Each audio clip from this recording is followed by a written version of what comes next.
Okay, so I just I just had an experience with myself where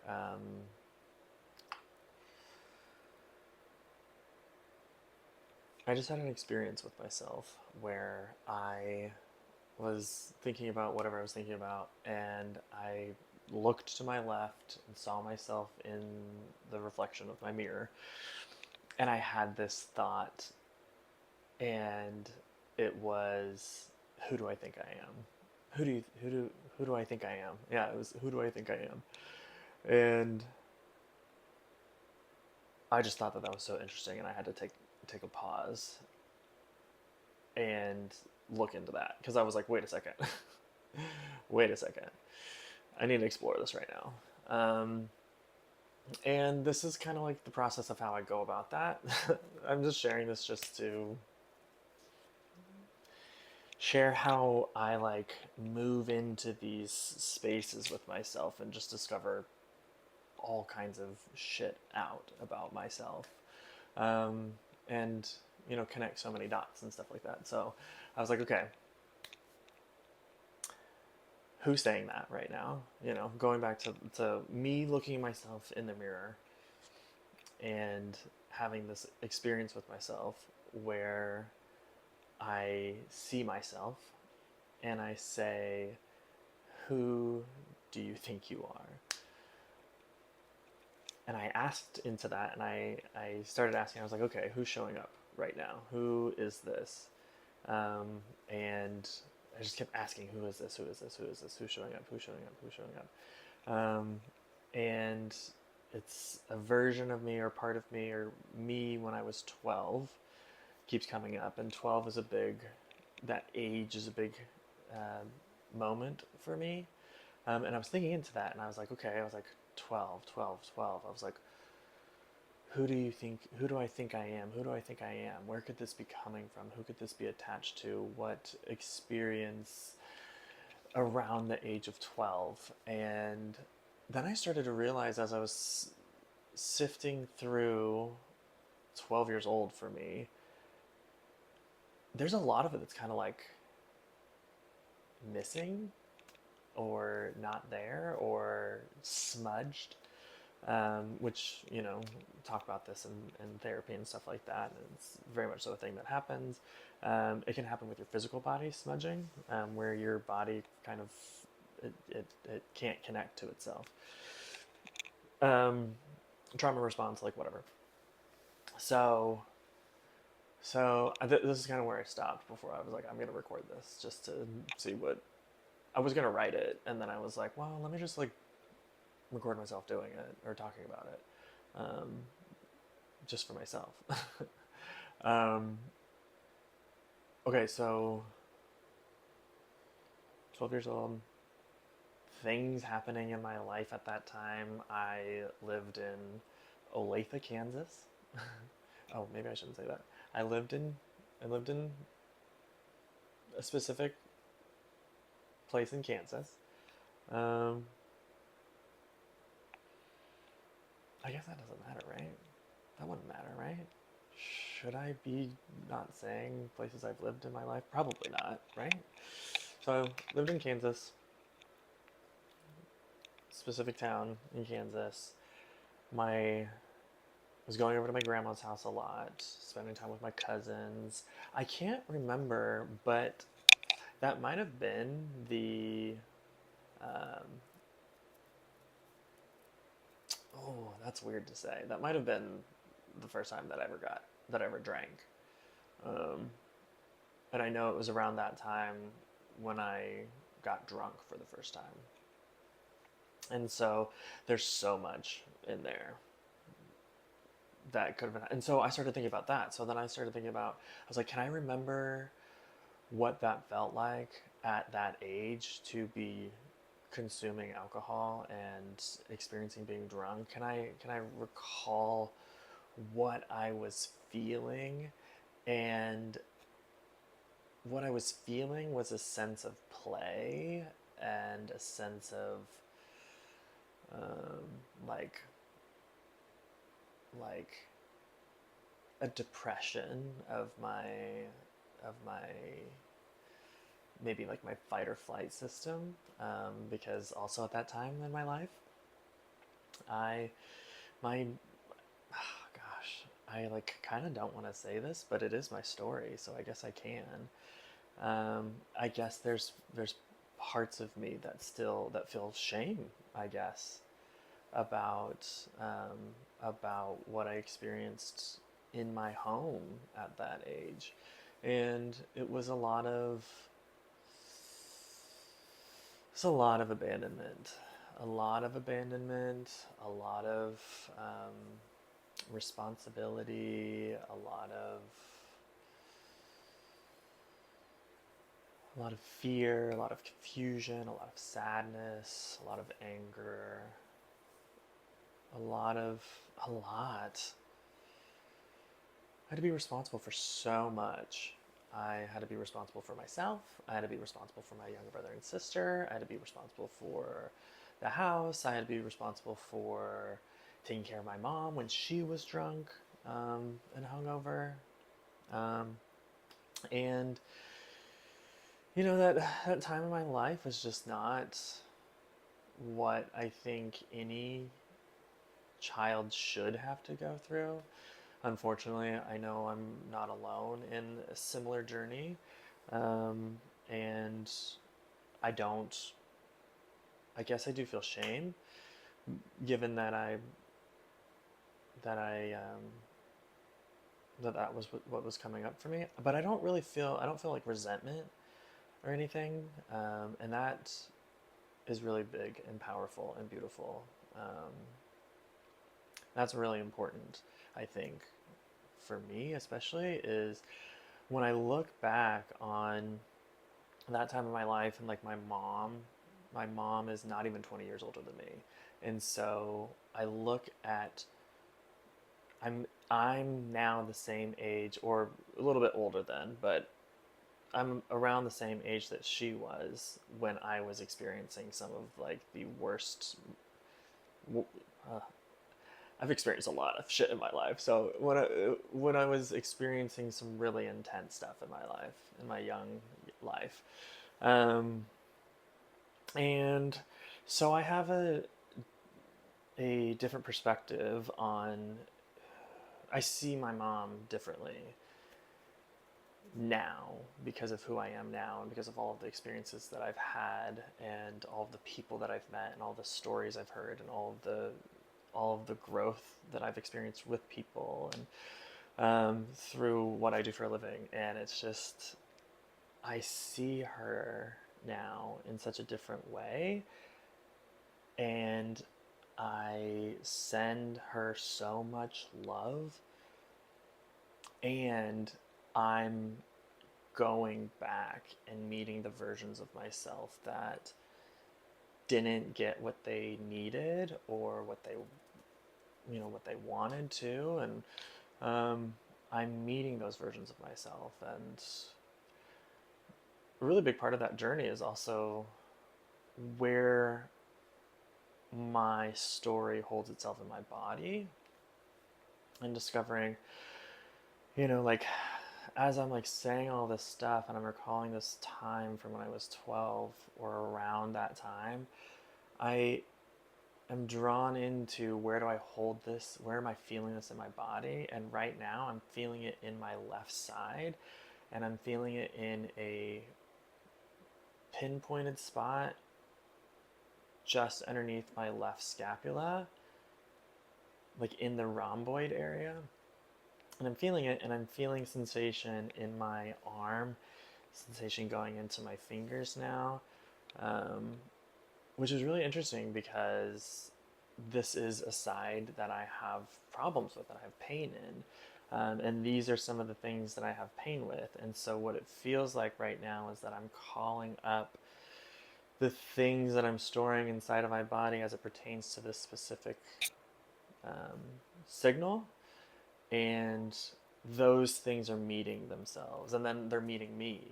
We're all meeting each other at the same point.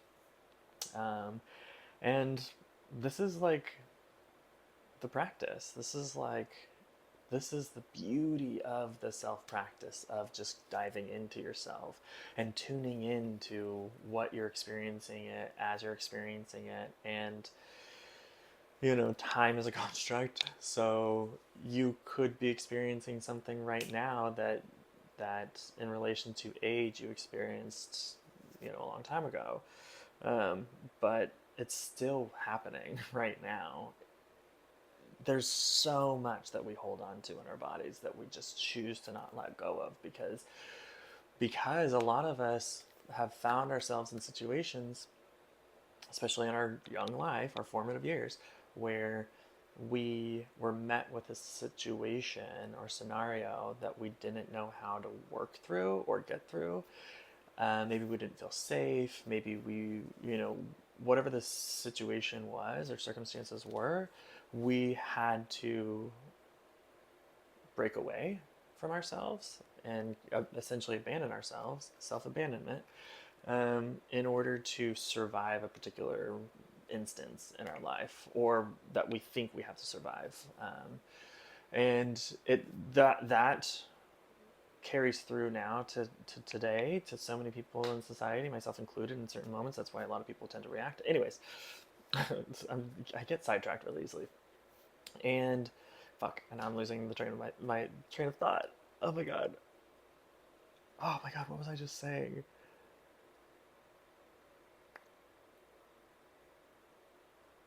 This happens a lot. Because I just get to like unraveling. The unraveling just happens.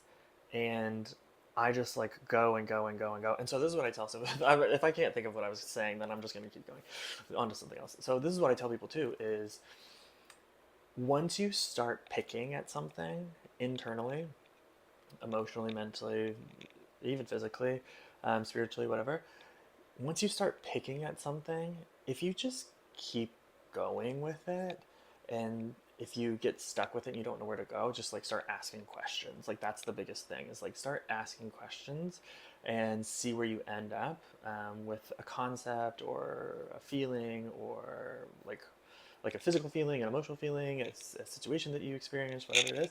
Just keep picking at it. If it brings something up in you, keep picking at that thing and just keep asking it questions. And eventually, what happens for me is I get to a point where I like land on the bottom and I feel myself just like become grounded, and it it just like clicks and it's like, oh, okay, this is what that is, and blah blah blah blah blah, you know what I mean? And then you can go from there. um, but it's a really it's a really grounding feeling. It's a really grounding sensation to get somewhere with yourself, with something. And I think more than anything, it's just the clarity. It's just the clarity of, oh, that's where that comes from, or that's where that originates, or, whatever. I think that's really, really good shit. Um, but going back to why I even started recording this in the first place, I don't even really need to explore it that much further. I can if I want to, but where I've gotten through the process too has been really insightful and rewarding for me to just like explore that. What am I feeling in my body right now? I might be feeling some kind of hesitation or some kind of like was that enough for me right now? Do I want to keep exploring that?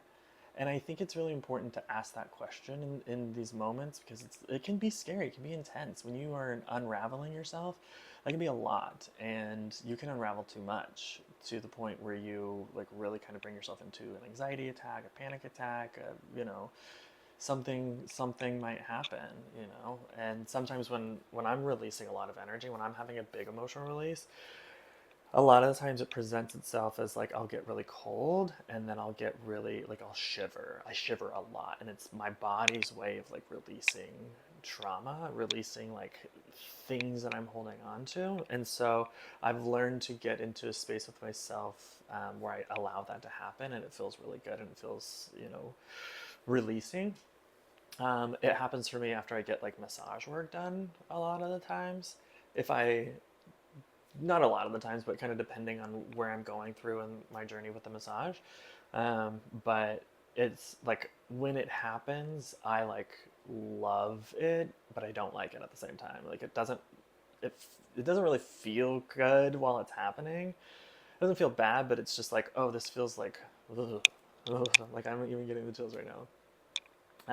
But I know it's necessary, and so you kind of surrender to it. You surrender to how your body wants to release things. So as you're going through the process, if you're going through the process, um, surrender is a big thing.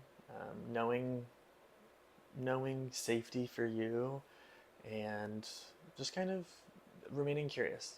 See what comes up. See, always tune into the body, always tune into the mind, always tune into the emotional self, and if you're open to it, tune into the spiritual self. And just make sure you're just checking in, because all of those things, they attach, and my line of work is in the physical body, so I think like that, I'm so grateful for my what I do for a living, because it's brought me into this space where I'm able to explore all these things with myself, um, within a safe container, and it's it's so it's so groovy, it's so good, it's so fun, so scary and painful, and full of shame and fear, and all of the things. But all of the things are what literally give us living life meaning. Like that's that's why we're here. That's why we do it. Um, to feel, to be, to exist, and I think to love. Love is so delicious. It's so beautiful. It's so powerful, and I think it's truly eternal. Mm, think about that, the concept of eternity. Oh, we won't go there. But I think love is eternal. I think it transcends everything. All of the love that I have inside of me comes from me, and also from all the people in my life that have ever loved me and that I've ever loved. And love doesn't have to be romantic. Love doesn't have to be familial. Love can just be kindness. Love can just be, you can share love with your favorite barista. You can share love with people that you work with, with family, with, so many different types of people you'll never see again. You can share love with somebody that you see visiting a city for your birthday weekend or something like that. And you just have energy together, you have chemistry together, you have love together, and it's just for a moment, and then it's done, you know. But the love that we share with others, and the love that others share with us, transfers to everybody, everybody, everybody. We're carrying love around with us that doesn't even make sense. But love is powerful. Love is power. Um, so yeah, love yourself. And I think if we all just, I think if we all take time and journey in and kind of go through the shitty shit, um, we will have a greater capacity to love ourselves, to love other people, to love our communities, and I think that's what we need. I think that's what we all need. I think that's what the earth needs. I think that's what the universe needs. I think it's I think it's so powerful. It's right at our fingertips. It's right there. It's right there. But there's a lot of pain. There's a lot of pain. A lot of people are carrying around a lot of pain, and they don't understand. They don't understand. They don't understand it. They don't understand why. You don't know what you don't know.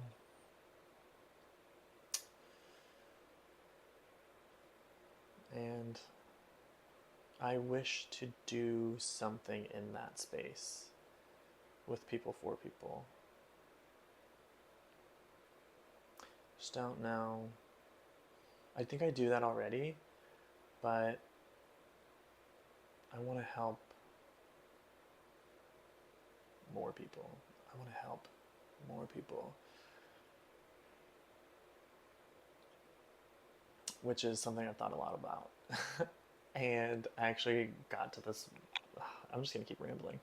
I got to this point where I asked myself. I was eating sushi at this really great sushi spot in Highland Park, and I was Ichijiku, I believe is the name of it, and I was just thinking, and I was just in it, and I was like, why do I keep feeling like why do I keep feeling like I need to like do more, do more, do more, do more, do more? Because I'm a giver and I give to the point where it depletes me. And so I'm like, why? Like knowing all these things about myself and whatnot, then why do I keep trying to do more to help people? And the answer that I came up with was that if I do enough, then maybe my mom won't have to suffer. And that was like, oh, okay. Who's showing up in that? Um, Certainly a younger version of myself, a childhood version of myself. I can see myself as a kid. I think it's around that 12 year time, 10 to 12. Yeah, 10 to 12. And there's a lot of sadness that I feel towards my mom and around my mom, um, and that I carry with me from when I felt that when I was younger. Um, because I think I just observed her and I loved her so much, but as a kid, I observed her not loving herself. But I didn't understand what that meant. I didn't know how to contextualize that. I didn't know. Hmm, I didn't understand. I've always had this like really deep sense of love, even when I was like a young kid. Like I can remember, I've always felt just like love in my body, and so I couldn't understand observing somebody that I loved so much not love themselves and then hurt me for it. Mm.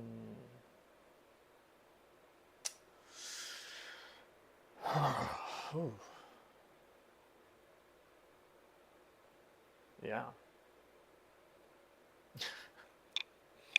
that's good. That's good. Ooh, yeah.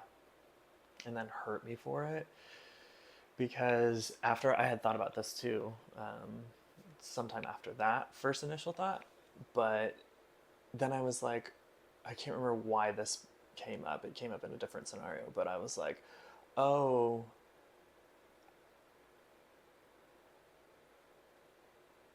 I'm a.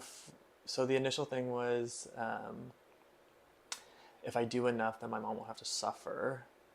And then I had this other um, thing around. I crave love from people.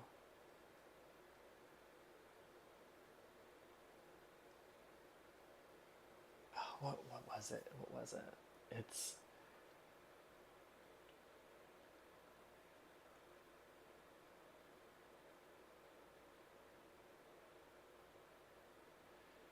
oh, it was a good one. It'll come to me again someday. But man, I'm telling you, just unravel yourself sweetly, kindly, with love and care and tender warmth, and see what happens. See what you come up with, and bring you closer to yourself, which will bring you closer to everybody else. I believe. Mm, mm, mm. Yeah. Well, on that note, I think I'm gonna, maybe I'll journal, pull some tarot cards, might light an incense. Um, Ooh, you know what I'm gonna do? I'm gonna do some mobility work too.